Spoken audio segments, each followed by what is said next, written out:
Hello. यह video हाल ही में Iran में जो नए राष्ट्रपति का चयन हुआ है, चुनाव हुआ है, उस पर है।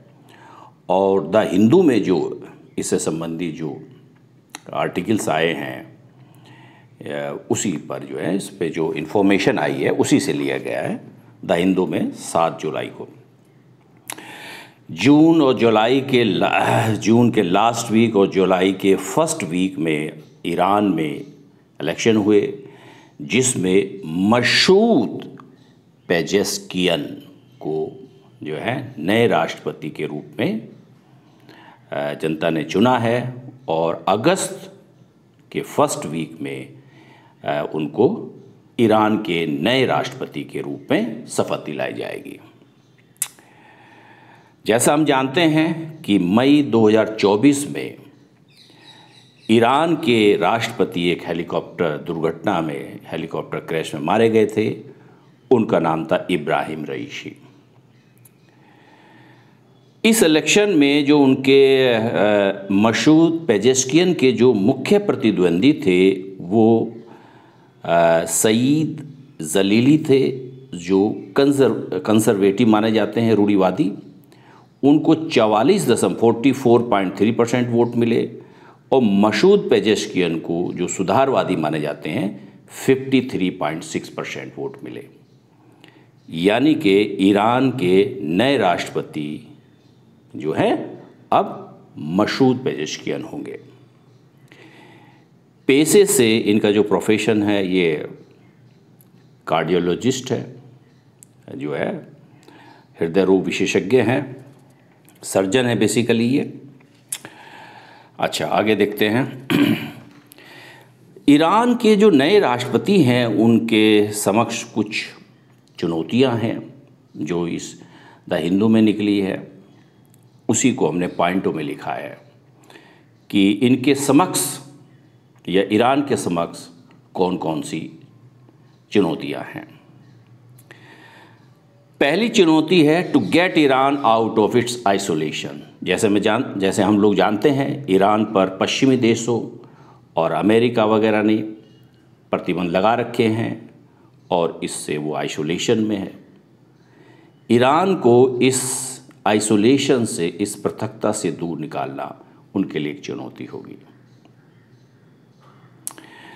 Revival of the 2015 nuclear deal between Iran and global power. पश्चिमी शक्तियों, पश्चिमी यूरोप की जो शक्तियां हैं और अमेरिका के साथ 2015 में जब अमेरिका के राष्ट्रपति बराक ओबामा थे तो 2015 में जो है ईरान के साथ एक परमाणु समझौता हुआ था।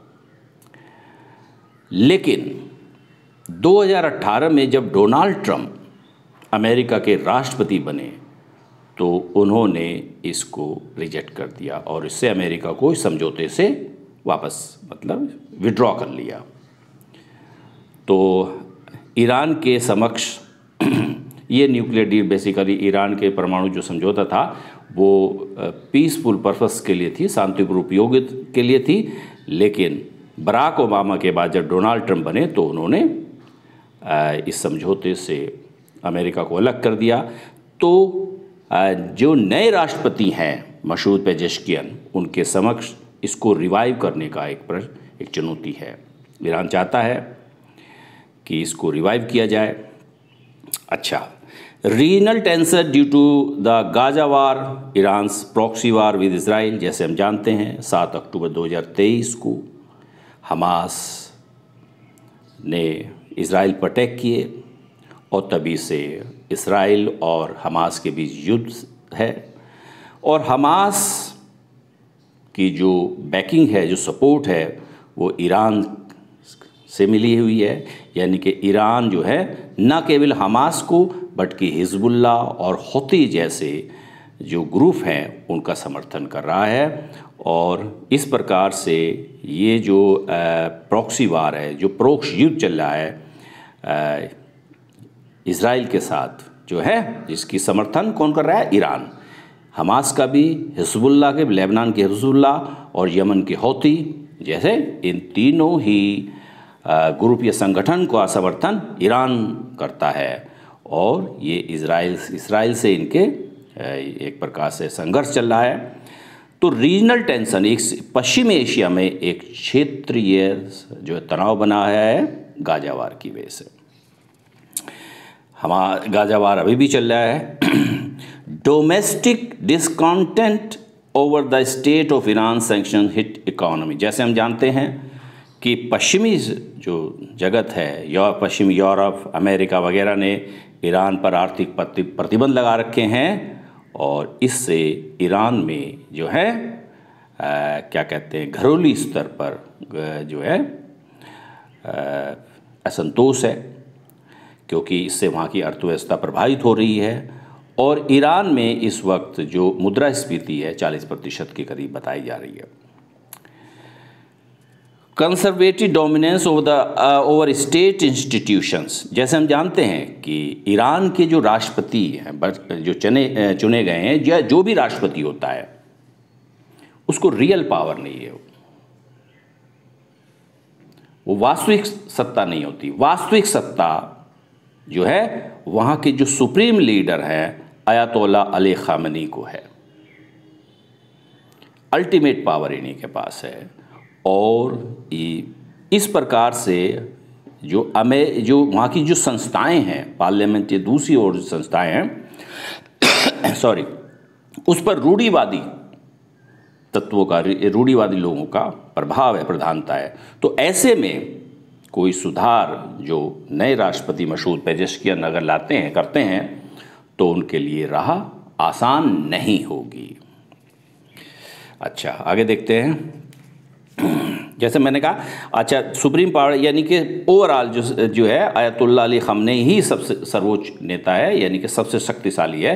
राष्ट्रपति से भी ऊपर उनकी शक्तियां हैं उनको, मतलब जितनी राष्ट्रपति को नहीं, जितनी वहाँ के धार्मिक नेता जो है supreme leader Ayatollah Ali Khamenei को है। अच्छा, आगे देखते हैं। Issue like mandatory head scarf for women. पिछले 2 साल में 2022 में हमने देखा था, वहाँ पर ईरान में विद्रोह हुआ था और ख़ासकर जो माशा अमीनी की जो पुलिस की हिरासत में, कस्टडी में डेथ हुई, तो ईरान में जगह जगह ईरान के शहरों में विद्रोह हुआ।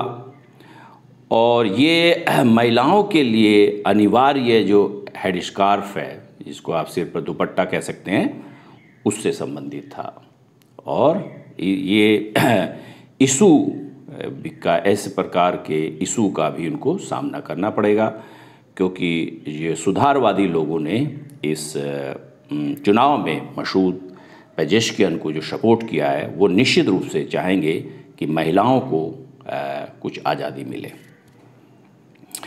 जबकि जो रूढ़िवादी कंजर्वेटिव ग्रुप है, धड़ा है, वो इसके खिलाफ है। आगे देखते हैं थोड़ा सा, क्योंकि ईरान के बारे में हम स्टडी कर रहे हैं, तो एक थोड़ा सा मैंने अलग से भी इन्फॉर्मेशन बनाई है, जो इतिहास की किताबों से है, द हिंदू में तो नहीं निकली है, अलग से बनाई मैंने। ईरान, भारत और ये ईरान के प्राचीन काल और मध्यकाल और जो है मैं शुरुआती आधुनिक काल में भी कह सकते हैं, भारत के ईरान से अभी भी ईरान से संबंध है। तो ईरान के बारे में एक थोड़ा सा ब्रीफ हिस्ट्री है, ब्रीफ बहुत ही ब्रीफ है। एक सिर्फ वंशों का मैंने जो डिनेस्टी है वहाँ पर उनका एक लिस्ट बनाई है, थोड़ी सी इससे चीज़ें क्लियर होती हैं, और ख़ासकर उनके लिए तो ज़्यादा क्लियर होगी जो इतिहास में थोड़ा रुचि रखते हैं। Iran, a brief history. Iran को पर्शिया भी कहते हैं, और जैसे हम जानते हैं भारत में दिल्ली सल्तनत और मुग़ल दोनों का शासन रहा। मध्यकाल में दिल्ली के सुल्तानों ने और मुग़ल काल में मुग़ल सम्राटों ने भारत पर शासन किया। उन दोनों ही दिल्ली सल्तनत के द्वारा के अधीन और मुग़ल काल में भारत की जो ऑफिशियल लैंग्वेज थी, आधिकारिक भाषा थी, वो फ़ारसी थी, जिसको हम पर्शियन कहते हैं। अच्छा, ईरान में जो है, हालांकि हम बहुत पुराने समय में नहीं ले गए, बहुत पीछे नहीं ले गए हैं, लेकिन हमने 6ठी शताब्दी ईसा पूर्व से एक समझ ले, जैसे भारत में बुद्ध काल चल रहा था, उस समय से लेकर बाद तक हमने ईरान में कौन कौन से राजवंशों की स्थापना हुई है उसकी एक बहुत ही शॉर्ट लिस्ट बनाई है। अखमेनिड एम्पायर, जिसको अखमीनी साम्राज्य भी हिंदी में कहते हैं, ये 6ठी शताब्दी ईसा पूर्व से लेकर 4ठी शताब्दी ईसा पूर्व तक जो है ईरान में था शासन। इसके बाद जो है वहाँ पर ग्रीक कॉन्क्वेस्ट हुई एंड सेल्यूसिड एम्पायर, यानी कि ये 4ठी शताब्दी से 3वीं शताब्दी के मध्य तक वहाँ पर ग्रीक आधिपत्य रहा। बेसिकली इसके बारे में थोड़ा सा हम पढ़ लेते हैं। अखमीनी साम्राज्य की स्थापना साइरस द ग्रेट ने की थी, इसका संस्थापक थे। और डेरियस, जिसको दारा प्रथम भी हम कहते हैं, दारा प्रथम ने 5वीं शताब्दी 522 BC से लेकर 480 BC तक, यानी कि 6ठी शताब्दी से लेकर 5वीं शताब्दी के आरंभ तक जो है शासन किया। और यहाँ पर ये ध्यान रखना है, क्योंकि ये सिविल सर्विसेज में आता है, कि सिकंदर से पहले किसका भारत में आक्रमण हुआ, तो वो ईरानियों का था। अखमीनी साम्राज्य के शासक दारा फर्स्ट 522 ईसा पूर्व से लेकर 486 ईसा पूर्व तक, 522 BC से लेकर 486 BC तक इस व्यक्ति ने शासन किया। और भारत में 516 पर, यानी कि 1516 ईसा पूर्व में, आप समझते हैं बुद्ध काल में, भगवान बुद्ध इस वक्त जीवित हैं, उनके समय भारत पर उत्तर पश्चिमी क्षेत्र में, पंजाब में और सिंध, पंजाब के कुछ क्षेत्र को और सिंध को जीत लिया था इस अखमीनी एम्पायर के शासक Darius first, Darius the great जिसको आप कहते हैं, या दारा फर्स्ट हिंदी में कहते हैं। और इस क्षेत्र को जीतकर ईरान का 20वां प्रांत घोषित किया गया था। किसको? पंजाब के कुछ भाग को और सिंध को। अच्छा, और ये जो क्षेत्र था, जो 20वां, जिसको क्षत्रपी कहते हैं, क्षत्रपी का मतलब प्रांत, 360, ये आए हुए क्वेश्चंस हैं, 360 टैलेंट्स गोल्ड भेंट देता था। यानी कि सिकंदर से पहले ईरानियों का भारत के कुछ क्षेत्र पर कब्जा था, और इसको अखमेनिड एम्पायर कहते हैं, अखमेनिड साम्राज्य या अखमीनी साम्राज्य हिंदी में कहते हैं। उसके पश्चात हम देखते हैं जैसे ग्रीक कॉन्क्वेस्ट हुआ। अच्छा, जब इस साम्राज्य अखमेनिड एम्पायर या अखमीनी साम्राज्य के शासक डेरियस थर्ड थे, तब मकदूनिया के शासक, मैसिडोनिया के, जिसको शासक का नाम था अलेक्जेंडर द ग्रेट, सिकंदर महान जिसको हम कहते हैं, ने इस अखमीनी साम्राज्य के शासक डेरियस थर्ड को परास्त किया था। तो इसका मतलब है कि जो ईरान का क्षेत्र है वो अब किसके आधिपत्य में आएगा? यूनानियों के। कब आया?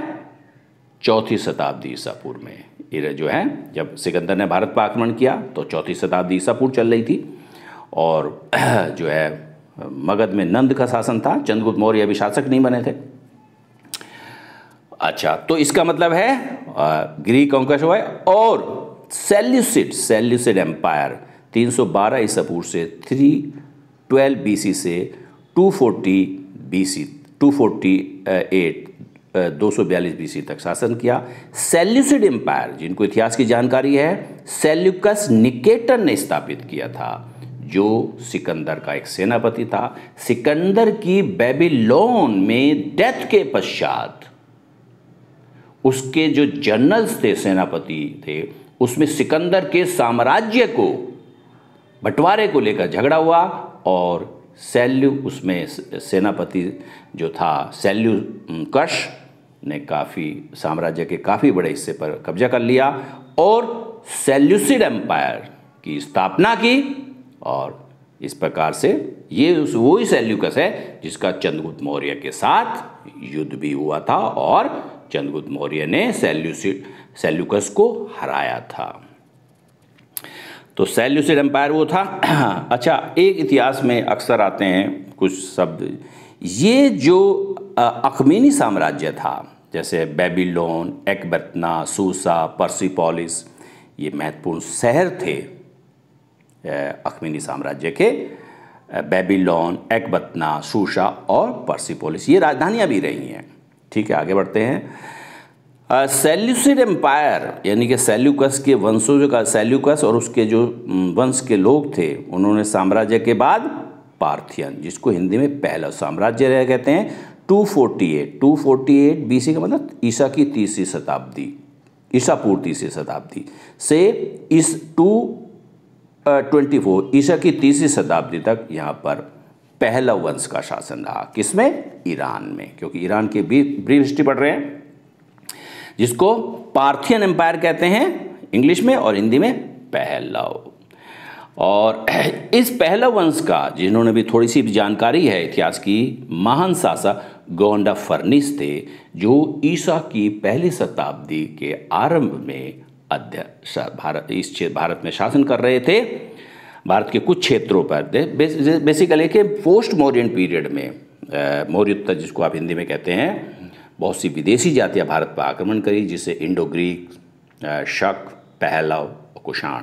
तो पहलव पार्थियन जिसको हम कहते हैं इंग्लिश में, ईरान से आए थे, और उन्हीं के महान शासक थे गोंदफर्न, जिसको गोंडाफर्निस कहते हैं इंग्लिश में। और ईसा की प्रथम शताब्दी में कहा था, यानी कि अब ईसा पूर्व का काम समाप्त हुआ, ईसा की आरंभिक शताब्दी कह सकते हैं। और सेंट थॉमस कहते हैं इनके समय, यानी गोंडाफर्निस के समय सेंट थॉमस भारत में ईसाई धर्म के प्रचार के लिए आए थे। The most famous Parthian king was Gondophares. It is said that Saint Thomas arrived India for the propagation of Christianity. उसके बाद पार्थियन वंश के पतन के पता सासानी वंश है, सासानियन एम्पायर हुआ। उसके बाद उमैयद जो है उमैयद है, जिनको सल्तनत की थोड़ी जानकारी होगी, सल्तनत से पूर्व का इतिहास पढ़ते हैं। मोहम्मद शाह के बाद जो है 4 खलीफा हुए, 4 खलीफा इस्लाम के पवित्र खलीफा जिनको मानते हैं, उसके पश्चात उमैयद वंश हुआ। उमैयद वंश के अधीन भी ईरान उनके साम्राज्य में था। उमैयद वंश ने इतने तक शासन किया, 7वीं शताब्दी से 8वीं शताब्दी के मध्य तक। फिर उसके बाद अब्बासिद आए। उमैयद वंश की जो उमैयद ईरा था, इनकी राजधानी शीरा की दमिश्क में थी और अब्बासियों की बगदाद में थी, यानी कि खलीफा का अब्बासी पीरियड शुरू हुआ। 700 अब्बासी वंश कह सकते हैं, 750 से 1258 तक, यानी 8वीं शताब्दी 13वीं शताब्दी तक। और फिर थोड़ा सा अलग से भी है इनका। इसी बीच में मंगोलों पर भी आक्रमण हो रहे थे और मंगोलों ने भी पर्शिया ईरान पर कब्जा कर लिया। उसके पश्चात तैमूर ने भारत पर अटैक किया था। तैमूर वंश का स्थापन हुआ 1370 से लेकर 1507 तक। तिमुराइड यानी कि तिमूर जिन्होंने भारत का पढ़ा है तुगलक काल में, जो हैं 14वीं शताब्दी के अंतिम वर्षों में, जो है अंतिम वर्ष में तिमूर ने भारत पर आक्रमण किया था। तो इस वंश ने 1370 से लेकर 1507, इस प्रकार से अखमेनी साम्राज्य से हम यहाँ पर तिमुराइड वंश तक आ गए हैं, तिमुराइड एम्पायर तक आ गए थे। आगे भी देखते हैं। उसके पश्चात जो सफविद आए एम्पायर, जिन्होंने 16वीं शताब्दी के आरंभ से 18वीं शताब्दी के लगभग मध्य तक शासन किया। और सफविद एम्पायर भारत में मुगल जो शासक थे उनके समकालीन थे। मुगलों से इनसे अच्छे संबंध भी थे, बीच में ख़राब भी होते रहे। जिन्होंने इतिहास पढ़ा है तो उनको इसकी जानकारी होगी। उसके पश्चात आप कह सकते हैं कुछ थोड़े से वहाँ पे गैप किया, मतलब कुछ अनइम्पॉर्टेंट चीज़ थी तो उसको मैंने छोड़ दिया है। कजार डिनेस्टी आई। कजार वंश ने जो है 1796 से 1925 तक शासन किया। और फिर पहलवी युग शुरू हुआ 1925 से 1979 तक। बेसिकली ये थोड़ा सा ब्रीफ हिस्ट्री, क्योंकि वर्ल्ड जो इंटरनेशनल अफेयर्स है उसमें कभी कभी पहलवी इरा का आता है, ये इस्लामिक रिवॉल्यूशन का आता है, तो एक पिक्चर क्लियर करने के लिए एक ब्रीफ हिस्ट्री का वर्णन किया है सिर्फ। अब पहलवी जो युग है ये एक शाह थे। इस वंश में 2 ही शासक हुए। 1925 से लेकर 1979 तक इस्लामिक रिवॉल्यूशन हुई। वहाँ पर ईरानी जो रिवॉल्यूशन है 1979, ये अक्सर न्यूज़ में आता है, ईरानी क्रांति 1979 के 1979 की है। इसको हमने थोड़ा सा यहाँ अलग से लिख दिया। पहलवी जो इरा था, पहलव वंश था, पहलवी था 1925 से लेकर 1979 तक शासन किया जाता है। इसमें 2 शाह हुए, 2 शासक हुए, रेजा शाह पहलवी और दूसरा मोहम्मद रेजा शाह पहलवी। 1925 से 1925 से 1941 तक शासन किया और मोहम्मद रेजा शाह पहलवी ने 1941 से 1979 तक शासन किया। ये पहलवी युग शासक थे, शाह थे, मतलब पहला वंश था, सम्राट थे वहाँ के प्रकार से। उसके पश्चात 1917 में इस्लामिक रिवॉल्यूशन हुई। कहाँ? ईरान में जो है 1970, और यहाँ पे जो रेजा शाह का तख्ता पलट दिया और इसको ईरानी रिवॉल्यूशन कहते हैं। और इस तख्ता पलट के जो हीरो थे एक प्रकार से आयतुल्ला रूहुल्लाह ख़ोमैनी थे, जो ईरान के सर्वोच्च लीडर बन गए। यानी कि इस्लामिक क्रांति के कब हुई? 1979 में, और इसके लीडर थे आयतुल्ला रूहुल्लाह ख़ोमैनी 1979 से 89 से। 89 में उनकी डेथ के बाद अली ख़amenei जो है आज तक 1989 से आज तक ईरान के सुप्रीम लीडर बने हुए हैं।